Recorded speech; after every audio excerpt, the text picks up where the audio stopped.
So ఇది రైనిగుంగ్. రైనిగుంగ్ అంటే ఏంది? క్లీనింగ్. ఇదేంది? నౌన్ ఇది.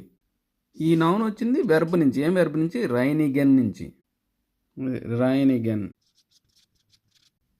రైనిగెన్ అంటే టు క్లీన్. నా ఉద్దేశం ఏంటంటే ఈఎన్ వచ్చిందంటే చివరిలో ఎక్కువ శాతం అది వెర్బ్ అయి ఉంటుంది. కొన్నిసార్లు ఏంటంటే వెర్బ్ నౌన్గా కూడా యాక్ట్ చేస్తుంది. కానీ ఈ కేసులో ఏంటంటే రైనిగుంగ్ వెర్బ్ నౌన్, రైనిగెన్ ఈజ్ వెర్బ్ అనమాట. సో ఇంకొక నౌన్ చూద్దాం. దాన్ని ఏంటంటే కొంచెం కష్టం పలకటం. ఫ్లీగ్. ఫ్లీగ్. సో దీన్ని కొంచెం మర్చిపోయి కాసేపు ఫ్లీగ్ అని అర్థం సరిపోదు. గ్యారంటీగా అర్థమవుతుంది ఫ్లీగ్ అంటే. సో ఇది కూడా నౌనే. ఓకే, దీని అర్థం కేర్ అనమాట. కేర్. దీనికి సంబంధించిన వెర్బు ఫ్లీగెన్. ఫ్లీగెన్ అంటే టు కేర్, టు మెయింటైన్ అని.